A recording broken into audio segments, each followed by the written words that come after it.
sur ma chaîne et je vous le lis entièrement vu qu'il est libre de droit. Vous pourrez donc retrouver en barre d'infos, commentaires épinglés et dans le i en haut de l'écran le lien vers toutes les parties précédentes de ma lecture si ça vous intéresse. Je vous mettrai également le lien vers des vidéos d'avis de livres modernes que je fais, appelées des vidéos booktube, à ces endroits-là pour que vous puissiez voir ça. On en était au retour de Charles Grandet. La dernière fois que nous avons lu ensemble. Donc nous allons regarder ça aujourd'hui. Eh bien, madame, répondit-elle avec ironie, j'ai sans doute l'esprit dans ma poche. Je ne comprends pas. Parlez, parlez devant monsieur le curé. Vous savez qu'il est mon directeur. Eh bien, mademoiselle, voici ce que Desgrassins m'écrit. Lisez. Eugénie lut la lettre suivante. Ma chère femme, Charles Grandet arrive des Indes. Il est à Paris depuis un mois. Un mois, se dit Eugénie en laissant tomber sa main. Après une pause, elle reprit la lettre. Il m'a fallu faire antichambre 2 fois avant de pouvoir parler à ce futur comte d'Aubrion, quoique tout Paris parle de son mariage et que les bans soient publiés. Alors les bans, je sais que c'est une espèce de déclaration qu'il faut faire avant de se marier à l'époque dans la bonne société. Il m'écrivait donc au moment où se dit Eugénie. Elle n'acheva pas. Elle ne s'écria pas comme une Parisienne le polisson. Mais pour ne pas être exprimée, le mépris n'en fut pas moins complet. Ce mariage est loin de se faire. Le marquis d'Aubrion ne donnera pas sa fille au fils d'un banqueroutier. Je suis venu lui faire part des soins que son oncle et moi nous avons donnés aux affaires de son père et des manœuvres habiles par lesquelles nous avons su tenir les créanciers tranquilles jusqu'à aujourd'hui. Ce petit impertinent n'a-t-il pas eu le front de me répondre à moi qui, pendant 5 ans, me suis dévoué jour et nuit à ses intérêts et à son honneur, que les affaires de son père n'étaient pas les siennes. Un agréé serait en droit de lui demander 30 à 40 000 francs d'honoraires à 1% de la somme des créances. Mais patience, il est bien légitimement dû 1200 000 francs aux créanciers, et je vais faire déclarer son père en faillite. Je me suis embarqué dans cette affaire sur la parole de ce vieux caïman de Grandet, et j'ai fait des promesses au nom de la famille. Si monsieur le vicomte d'Aubrion se soucie peu de son honneur, le mien m'intéresse fort. Aussi vais-je expliquer ma position aux créanciers. Néanmoins, j'ai trop de respect pour mademoiselle Eugénie, à l'alliance de laquelle, en des temps plus heureux, nous avions pensé, pour agir sans que tu lui aies parlé de cette affaire. Là, Eugénie rendit froidement la lettre sans l'achever. Je vous remercie, dit-elle à madame Desgrassins. Nous verrons cela. En ce moment, vous avez toute la voix de votre défunt père, dit madame Desgrassins. Madame, vous avez 800 000 francs d'or à nous compter, lui dit Manon. Nanon, pardon. Cela est vrai. Faites-moi l'avantage de venir avec moi, madame Cornoiller. Monsieur le curé, dit Eugénie avec un noble sang-froid que lui donna la pensée qu'elle allait exprimer. Serait-ce péché que de demeurer en état de virginité dans le mariage? Ceci est un cas de conscience dont la solution m'est inconnue. Si vous voulez savoir ce qu'en pense en sa somme de matrimonio le célèbre Sanchez, je pourrais vous le dire demain. Le curé partit. Mademoiselle Grandet monta dans le cabinet de son père et y passa la journée seule, sans vouloir descendre à l'heure du dîner, malgré les insistances de Nanon. Elle parut le soir, à l'heure où les habitués de son cercle arrivèrent. Jamais le salon des Grandets n'avait été aussi plein qu'il le fut pendant cette soirée. La nouvelle du retour et de la sotte trahison de Charles avait été répandue dans toute la ville. Mais quelque attentive que fût la curiosité des visiteurs, elle ne fut point satisfaite. Eugénie, qui s'y était attendue, ne laissa percer sur son visage calme aucune des cruelles émotions qui l'agitaient. Elle sut prendre une figure riante pour répondre à ceux qui voulurent lui témoigner de l'intérêt par des regards ou des paroles mélancoliques. Elle sut enfin couvrir son malheur sous les voiles de la politesse. Vers 9 heures, les parties finissaient et les joueurs quittaient les tables, se payaient et discutaient les derniers coups de whist en venant se rejoindre au cercle des causeurs. Au moment où l'assemblée se leva en masse pour quitter le salon, il y eut un coup de théâtre qui retentit dans Saumur. De là, dans l'arrondissement et dans les 4 préfectures environnantes. Restez, monsieur le président, dit Eugénie à monsieur de Bonfons en l'y voyant prendre sa canne. À cette parole, il n'y eut personne dans cette nombreuse assemblée qui ne se sentit ému. Le président pâlit et fut obligé de s'asseoir. Au président, les millions, dit mademoiselle de Gribeaucourt. C'est clair, le président de Bonfons épouse mademoiselle Grandet, s'écria madame d'Orsonval. Voilà le meilleur coup de la partie, dit l'abbé. C'est un beau, je l'aime, dit le notaire. Chacun dit son mot, chacun fit son calembour.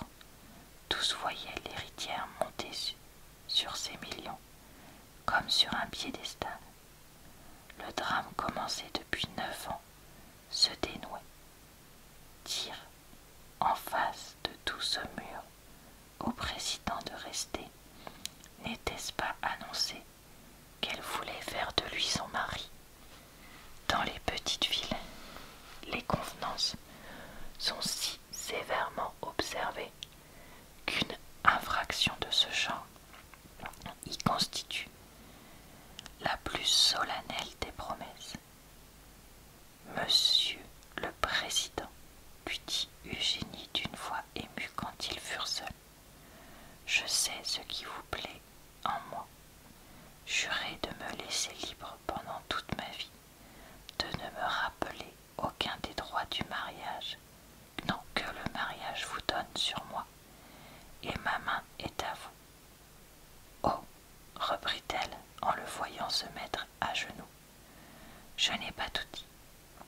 Je ne dois pas vous tromper, monsieur. J'ai dans le cœur un sentiment inextinguible. L'amitié sera le seul sentiment que je puisse accorder à mon mari. Je ne veux ni l'offenser, ni contrevenir aux lois de mon cœur, mais vous ne posséderez ma main ce service. Vous me voyez prête à tout, dit le président. Voici 1200 000 francs, monsieur le président, dit-elle en tirant un papier de son sein. Partez pour Paris. Non pas demain, attendez. Partez pour Paris. Non pas demain, non pas cette nuit, mais à l'instant même. Rendez-vous chez monsieur Desgrassins. Sachez-y le nom de tous les créanciers de mon oncle. Rassemblez-les. Payez tout ce que sa succession peut devoir, capital et intérêt à 5% depuis le jour de la dette jusqu'à celui du remboursement. Enfin, veillez à faire une quittance générale et notariée, bien en forme. Vous êtes magistrat. Je ne me fie qu'à vous en cette affaire. Vous êtes un homme loyal, un galant homme. Je m'embarquerai sur la foi de votre parole pour traverser les dangers de la vie à l'abri de votre nom. Nous aurons l'un pour l'autre une mutuelle indulgence. Nous nous connaissons depuis si longtemps, nous sommes presque parents. Vous ne voudriez pas me rendre malheureux. Le président tomba aux pieds de la riche héritière en palpitant de joie et d'angoisse. Je serai votre esclave, lui dit-il. Quand vous aurez la quittance, monsieur, reprit-elle en lui jetant un regard froid, vous la porterez avec tous les titres à mon cousin Grandet, et vous lui remettrez cette lettre. À votre retour, je tiendrai ma parole. Le président comprit, lui, qu'il devait mademoiselle Grandet à un débit d'amour amoureux. Aussi s'empressa-t-il d'exécuter ses ordres avec la plus grande promptitude, afin qu'il n'arrivât aucune réconciliation entre les deux amants. Quand monsieur de Bonfons fut parti, Eugénie tomba sur son fauteuil et fondit en larmes. Tout était consommé. Le président prit la poste et se trouvait à Paris le lendemain soir. Dans la matinée du jour qui suivit son arrivée, il alla chez Desgrassins. Le magistrat convoqua les créanciers en l'étude du notaire où étaient déposés les titres, et chez lequel pas un ne faillit à l'appel. Quoi que ce fussent des créanciers, il faut leur rendre justice. Ils furent exacts. Là, le président de Bonfons, au nom de mademoiselle Grandet, leur paya le capital et les intérêts dus. Le paiement des intérêts fut pour le commerce parisien un des événements les plus étonnants de l'époque. Quand la quittance fut enregistrée et Desgrassins payé de ses soins par le don d'une somme de 50 000 francs que lui avait alloué Eugénie, le président se rendit à l'hôtel d'Aubrion et y trouva Charles au moment où il rentrait dans son appartement, accablé par son beau-père. Le vieux marquis venait de lui déclarer que sa fille ne lui appartiendrait qu'autant que tous les créanciers de Guillaume Grandet seraient soldés. Le président lui remit d'abord la lettre suivante. Mon cousin, monsieur le président de Bonfons s'est chargé de vous remettre la quittance de toutes les sommes dues par mon oncle et celle par laquelle je reconnais les avoir reçues de vous. On m'a parlé de faillite. J'ai pensé que le fils d'un failli ne pouvait peut-être pas épouser mademoiselle d'Aubrion. Oui, mon cousin, vous avez bien jugé de mon esprit et de mes manières. Je n'ai sans doute rien au monde. Je n'en connais ni les calculs ni les mœurs, et ne saurais vous y donner les plaisirs que vous voulez y trouver. soyez heureux, selon les conventions sociales auxquelles vous sacrifiez nos premiers amours. Pour rendre votre bonheur complet, je ne puis donc plus vous offrir que l'honneur de votre paix. Adieu, vous aurez toujours une fidèle amie dans votre cousine, Eugénie. Le président sourit de l'acclamation que ne put réprimer cet ambitieux au moment où il reçut l'acte authentique. Nous nous annoncerons réciproquement nos mariages, lui dit-il. Ah, vous épousez, Eugénie. Eh bien, j'en suis content, c'est une bonne fille. Mais, reprit-il, frappé tout à coup par une réflexion lumineuse, elle est donc riche. Elle avait, reprit le président d'un air goguenard, près de 19 millions il y a 4 jours. Mais elle n'en a plus que 17 aujourd'hui. Charles regarda le président d'un air hébété. 17 millions, oui monsieur. Nous réunissons, mademoiselle Grandet et moi, 750 000 livres de rente en nous mariant. Mon cher cousin, dit Charles en reprenant un peu d'assurance, nous pourrons nous pousser l'un l'autre. D'accord, dit le président. Voici, de plus, une petite caisse que je dois aussi ne remettre qu'à vous, ajouta-t-il en déposant sur une table le coffret dans lequel était sa toilette. Eh bien, mon cher ami, dit madame la marquise d'Aubrion en entrant sans faire attention à Cruchot, ne prenez nul souci de ce que vient de vous dire ce pauvre monsieur de Brion, à qui la duchesse de Chaulieu vient de tourner la tête. Je vous le répète, rien n'empêchera notre mariage. Rien, madame, répondit Charles. Les 3 millions autrefois dus par mon père ont été soldés hier. En argent, dit-elle, intégralement, intérêt et capital, et je vais faire réhabiliter sa mémoire. Quelle bêtise, s'écria la belle-mère. Quel est ce monsieur, dit-elle à l'oreille de son gendre en apercevant le Cruchot. Mon homme d'affaires, lui répondit-il à voix basse. La marquise salua dédaigneusement monsieur de Bonfons et sortit. Nous nous poussons déjà, dit le président en prenant son chapeau. Adieu, mon cousin. Il se moque de moi, ce catacoise de Saumur. J'ai envie de lui faire... Non, attendez, j'ai envie de lui donner 6 pouces de fer dans le ventre. Le président était parti. 3 jours après, monsieur de Bonfons, de retour à Saumur, publia son mariage avec Eugénie.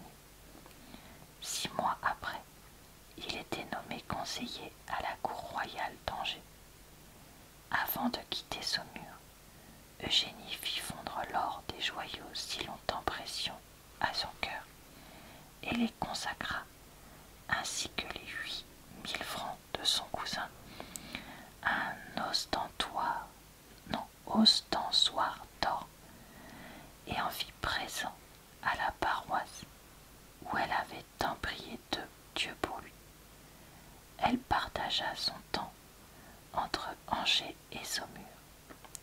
Son mari, qui montra du dévouement dans une circonstance politique, devint président de chambre et enfin premier président au bout de quelques années.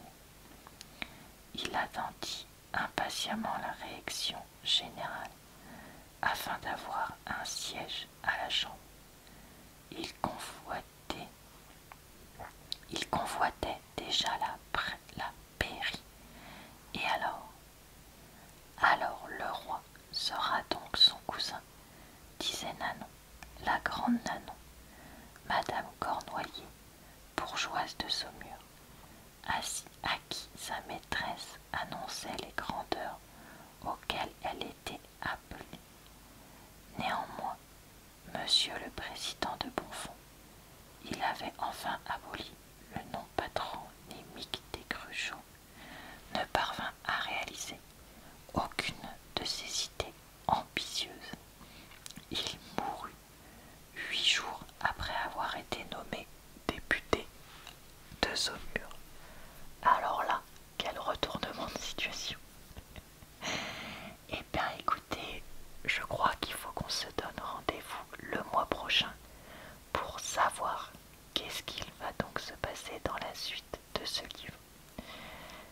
J'espère que ma lecture vous a relaxé et diverti.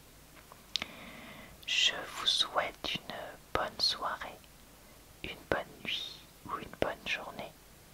Je vous retrouve comme je vous l'ai dit pour parler de livres très souvent sur ma chaîne, quasiment tous les jours pour de nouvelles vidéos assez variées.